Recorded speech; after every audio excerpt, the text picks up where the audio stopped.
Bonjour et bienvenue dans Warhammer Chronique, l'émission où nous allons plonger dans l'un des nombreux récits du monde de Warhammer. Aujourd'hui, 2 maîtres brasseurs, 2 mondes, une taverne. Dans une auberge entre 2 mondes, un nain des montagnes et un panda vont prouver qu'aucune frontière ne résiste à une bonne bière. Que lorsque la diplomatie échoue, l'alcool triomphe. Et d'ailleurs, connaissez-vous le monde d'Azeroth ? Mais n'oubliez pas, dans le monde dangereux de Warhammer, le port du casque est fortement conseillé. Bon voyage.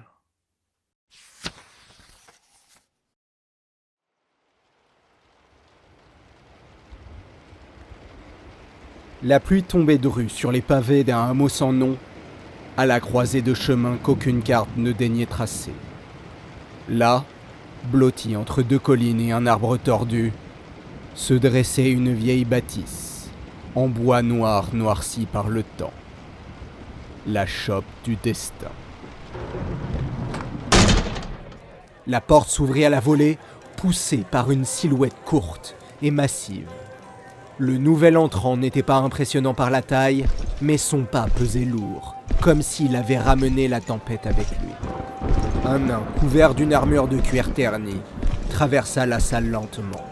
Son casque dissimulait son visage, et une cape épaisse dégoulinait d'eau de pluie. Personne ne le reconnut, pas tout de suite. Il alla s'asseoir dans un coin sombre, seul, et fit signe au tavernier. Une bière, bien tassée. Le tavernier nain curieux obéit.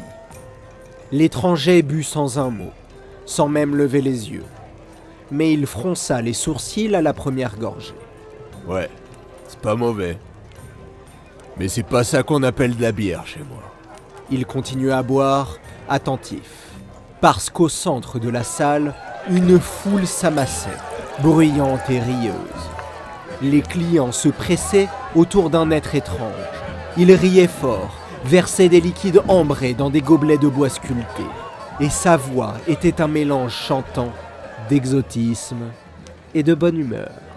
Un ours blanc et noir, parlant de manière éloquente et joyeuse, et portant un grand chapeau de paille.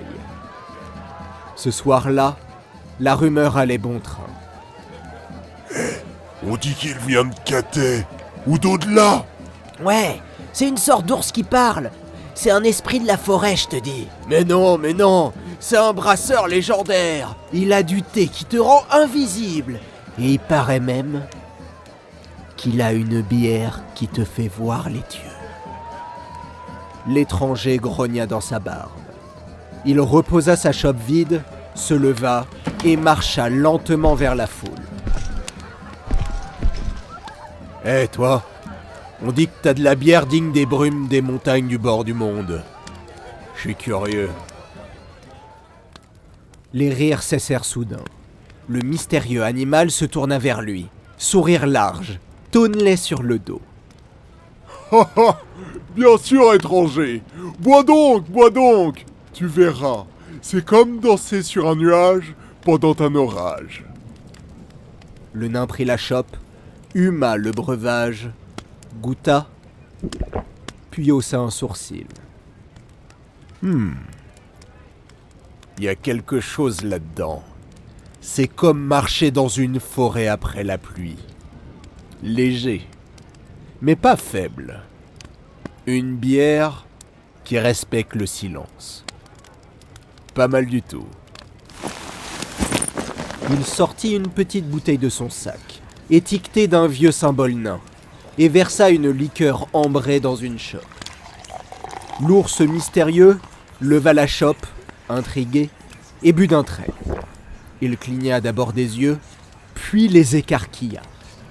Par les anciens, c'est comme si un volcan m'enlaçait le ventre. Tu es doué, maître nain. Le nain taciturne hocha la tête positivement. L'ours, quant à lui, rit sincèrement. Je m'appelle Chêne Brune d'Orage. Et toi, quel est ton nom? Un silence se fit alors.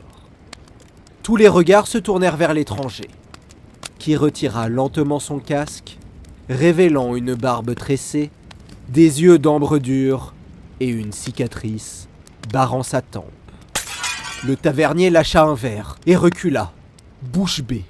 « C'est Joseph Bugman. » Malgré son murmure, même les murs semblaient l'avoir entendu. Un frisson traversa la salle. Ce nom, murmuré dans moult tavernes, gravé sur les fûts les plus rares. Le plus célèbre brasseur nain de tous les temps. Shen éclata de rire, ravi. Bugman, j'ai vu ton nom sur beaucoup de tonneaux durant mes voyages. Toi et moi, l'ami, faisons de cette nuit une légende. Fais-moi l'honneur de boire avec moi.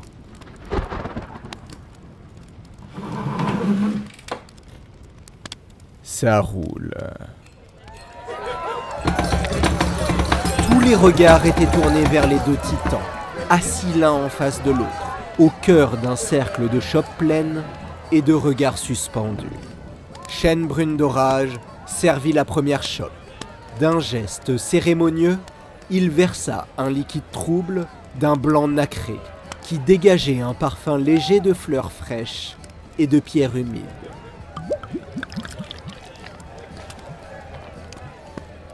Je te présente la foudre de lotus, légère comme l'air, mais rapide comme l'éclair. Bugman huma la chope, cligna lentement des yeux, surpris par la douceur presque timide du bouquet. Et il but. Et en un instant, son visage s'adoucit. Il ne souria pas, bien sûr, mais il hocha la tête. Ce qui, venant d'un nain, valait bien une ovation en fanfare. Ouais. Elle a l'air inoffensif, mais elle te prend à revers. Imprévisible, comme le temps dans les montagnes. Bugman sortit ensuite un petit tonnelet gravé de runes, et il le déboucha d'un geste sec. Ma réponse, gueule de fer. Bière noire, dense, brassée pour tenir le coup dans les tunnels qui s'effondrent. Shen but à son tour, et tous dans la salle virent un frisson lui parcourir l'échine. Oh oh oh, par les ancêtres, j'ai l'impression que ma langue porte une cotte de maille en houblon. Ils rirent tous les deux de bon cœur. Le duel venait vraiment de commencer. Deuxième service. Shen servit une bière pétillante, dorée, qui crépitait à peine servie. Le parfum était vif, presque citronné, avec une note de fumée. La brume de l'aube, brassée à l'eau sacrée de la vallée des quatre vents. Elle ouvre l'esprit, si on y survit. Bugman la but plus lentement cette fois. Il fronça les sourcils, pensif, puis ne put contenir une toux rauque. Mais juste une seule. Une fois sa chope terminée, le nain posa ensuite sur la table une bouteille sans étiquette et enveloppée de chêne. Pas de nom. Les nains l'appellent juste celle qu'on boit qu'une fois. Et jusqu'à maintenant, personne n'a fait exception. Le pandaren avala le breuvage d'un trait, puis reposa la chope en titubant légèrement. Je crois que j'ai vu ma naissance et mon enterrement dans la même gorgée. Oh, cette boisson pourrait coucher un yak en une seule lampée. La compétition battait son plein. Les bières s'enchaînaient, chacune plus intrigante que la précédente. Autour d'eux, la foule devint hystérique. Des parieurs hurlaient des mises, tandis qu'un barbare nordique prenait les paris. « Elle va tomber, je te dis. Regarde, oreilles, elles deviennent rouges. » Mais non, l'ours respire avec le ventre. C'est une technique mystique bien connue. Au fond de la salle, un jeune aventurier griffonna sur un carnet, murmurant pour lui-même qu'un jour, il racontera ça à ses petits-enfants. Chope levée, cris d'allégresse, chansons improvisées. Les nains hurlaient des toasts. Un régiment de Bretoniens buvait tout ce qui leur passait sous la main. Il eut même un ogre qui se mit à pleurer sans savoir pourquoi, tandis qu'un elfe au teint rougi partit vomir dehors. La foule acclamait à chaque gorgée, chaque échange. La compétition n'avait plus rien de belliqueuse. C'était une communion, une joute où l'alcool devenait langage et où les bières se succédaient. Bugman XXXXXX. Compact et solide, comme un mur de bouclier. Éclat de bambou, douce et sirupeuse, brassée avec du miel noir de la vallée de l'éternel printemps. Bière des trolls, brassée avec du pain de pierre dans les plus profondes caves de Karak-Irn.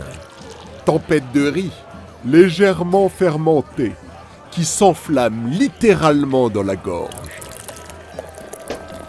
À mesure que les chopes s'entrechoquaient, les chants se firent plus graves, plus vrais. Nous n'étions plus dans une taverne, mais dans un rite ancien. Bugman et Shen, plus alcoolisés, mais toujours déterminés, rivalisaient sans faillir.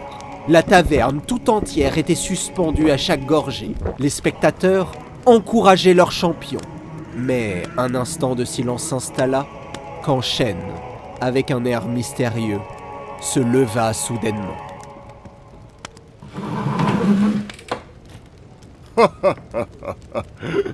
Bien, bien. On dirait que c'est l'heure. Prépare-toi à goûter la légende, ami brasseur. Le Pandaren sortit un dernier flacon, simple, sans fioriture, et la leva à la lumière vacillante des chandelles. Cette bière, elle ne se brasse qu'une fois tous les 100 ans. Le processus commence loin, très loin dans les montagnes Shenzhou. Il y a une source, une eau d'une pureté, que tu ne peux même pas imaginer. C'est là que je commence. J'y vais, seul, sous la pleine lune, et je la recueille dans des jarres de pierre. Il versa lentement la bière dorée dans une petite coupe de jade qu'il sortit mystérieusement de sa manche. Ensuite, je la transporte dans une caverne cachée sous la montagne, là où dort l'ancien céleste.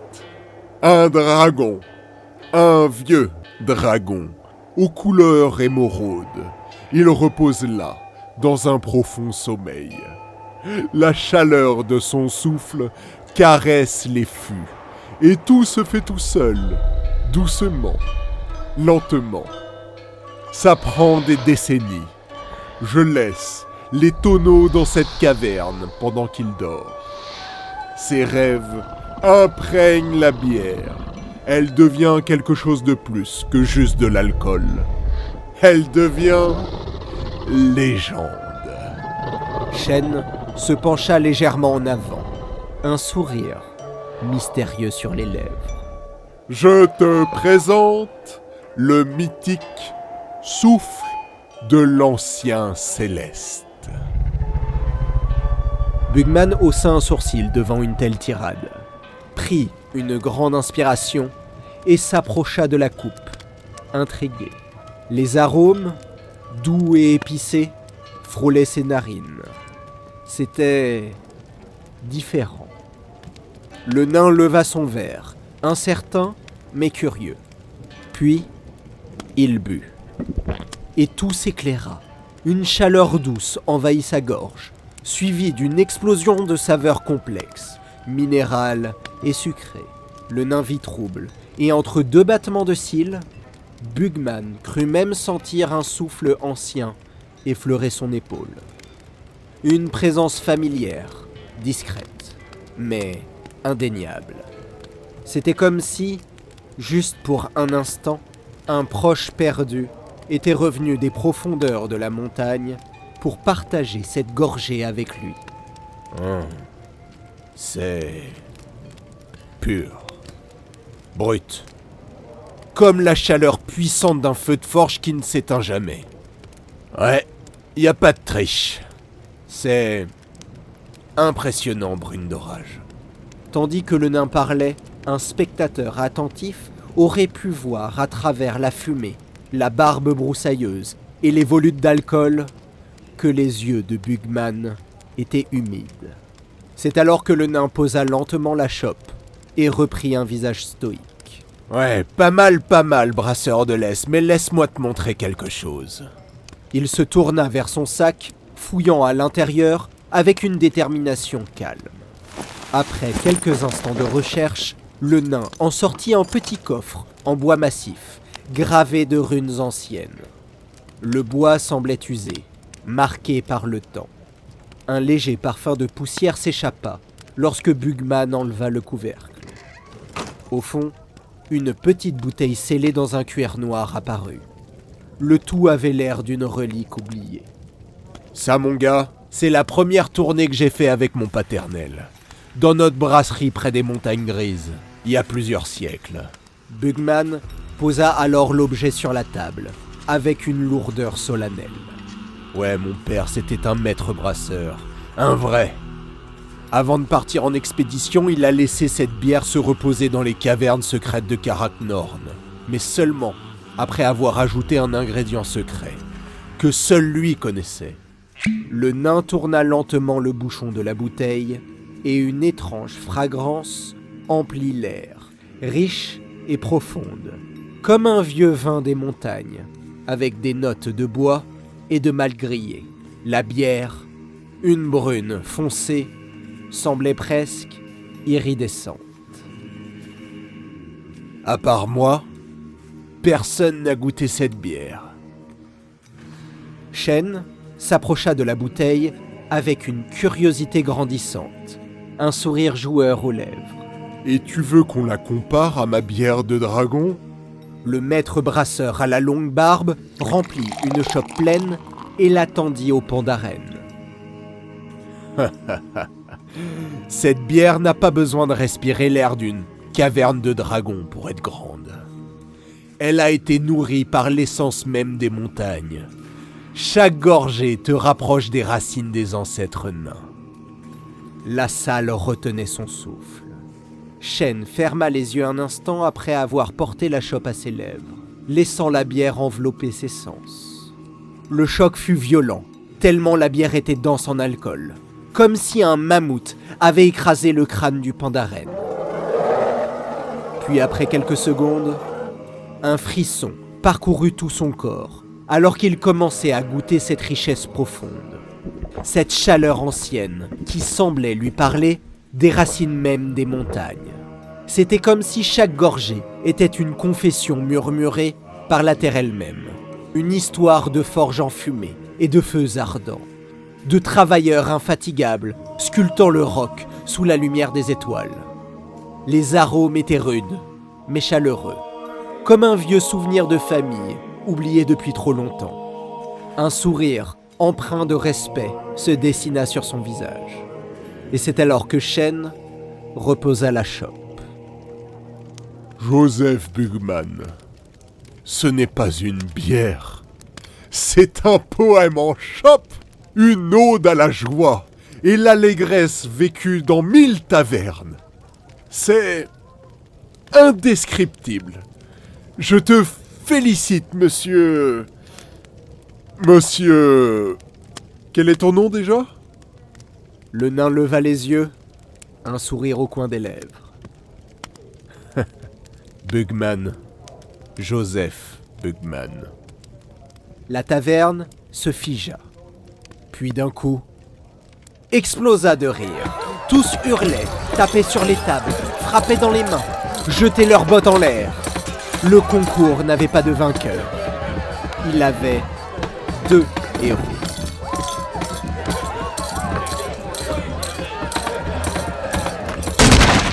C'est alors que la porte de la taverne vola en éclats. Des échardes sifflèrent dans l'air et un ogre massif se campa dans l'encadrement, son regard déterminé. C'est quoi cette odeur ? La bière ? Ouais, je veux tout, je veux tout. Derrière lui, 9 petits halflings joufflus, coiffés de casques trop grands, armés de filets, de matraques et de bouteilles vides, ricanaient en agitant leurs armes improvisées. Bugman leva à peine les yeux vers l'entrée. Il posa sa chope, se pencha légèrement vers son sac sous la table, et un cliquetis métallique résonna dans l'air. Le carreau d'arbalète siffla, effleurant l'oreille de l'ogre avec une précision mortelle. Assez pour arracher l'anneau d'acier qui pendait à son lobe d'oreille. L'anneau roula jusqu'au pied du pandarène, qui l'attrapa d'un mouvement de sandale habile. L'ogre, déconcerté, se toucha l'oreille ensanglantée d'une main hésitante. Shen venait à peine de se lever de sa chaise, s'étirant en savourant les derniers effets de la boisson. Oh là là là là là là. Mauvais jour pour attaquer des maîtres brasseurs encore imbibés. Il fit tourner l'anneau entre ses doigts avec amusement, en cherchant une petite gourde en bois à sa ceinture. Dis-moi, maître Bugman, voulez-vous les petits mousseux ou le tonneau? Bugman prit dans son sac sa hache et leva son arme, un sourire moqueur aux lèvres. Son regard se posa sur l'ogre, encore occupé à se frotter l'oreille après le tir de l'arbalète. « Je prends le gros. Plus ils sont grands, plus ils tombent fort. » Shen et Bugman échangèrent un regard complice, conscients que cette soirée allait prendre un tournant bien plus mouvementé. C'est alors qu'un cri résonna dans la salle, et l'ogre, furieux d'avoir été touché dans son orgueil, s'élança en avant. Les halflings, désormais ragaillardis par la situation, s'agitaient autour du géant, espérant profiter de la confusion. Le pandarène, quant à lui, lança sa gourde de bière à fermentation rapide qui éclata dans un nuage de gaz épais. Les halflings titubèrent, pris d'un fou rire incontrôlable, les yeux rougis, les jambes molles. Un d'eux se cacha la tête dans une botte trouée, tandis qu'un autre commença à danser la gigue sans aucune raison. Shen, fluide et agile, prit son bâton de marche posé contre sa chaise et glissa entre eux. D'un coup précis, il fit tomber le premier halfling qui, dans un tourbillon maladroit, finit sa course dans un tonneau brisé. Le second halfling tenta de charger, mais Shen l'envoya s'écraser dans une table voisine. Le troisième, complètement désorienté, se retrouva projeté par un simple mouvement de bâton derrière le comptoir de la taverne. Les halflings volaient dans toute la pièce au son des rires sonores du pandarène. Les brasseurs étaient prêts à transformer cette nuit de beuverie en une démonstration de force. L'alcool dans leurs veines et leur esprit, ils n'étaient pas prêts à laisser un ogre ou des halflings gâcher leur fête. L'ogre, toujours furieux, chargea alors. Bugman ne bougea pas, attendant son moment. Puis au dernier instant, il pivota brusquement, esquivant le gigantesque poing de son adversaire et frappa l'arrière du genou de l'ogre avec le dos de sa hache. Un craquement sec résonna dans la taverne. L'ogre s'effondra sur un genou dans un rugissement abasourdi. Sans perdre une seconde, Bugman empoigna une chope géante en étain et l'éclata sur la tête de l'ogre, envoyant des éclats de mousse, de bois brisé et de métal tordu dans toutes les directions. Après quelques secondes, le monstre s'effondra lourdement dans une barrique de bière à demi pleine. Inconscient, mais toujours vivant. En moins d'une minute, tout était fini. Les autres clients de la taverne s'étaient éclipsés, l'ogre ronflait au sol, et les halflings avaient fui en boitant, hurlant et glissant les uns sur les autres. Les deux combattants se regardèrent dans un long silence. Puis, d'un même geste, ils reprirent place autour de la table, attrapèrent une chope, la remplirent avec ce qui restait et trinquèrent. Et c'est depuis ce jour que dans certaines tavernes reculées, on raconte l'histoire d'une nuit étrange où un nain ainsi qu'un ours blanc et noir ont frôlé l'ivresse divine, liant deux mondes dans un concours d'ivrogne devenu légendaire. C'est ainsi que quelque part, dans une cave bien cachée, un tonneau porte encore l'étiquette Bugman et Brune d'Orage, cuvée spéciale.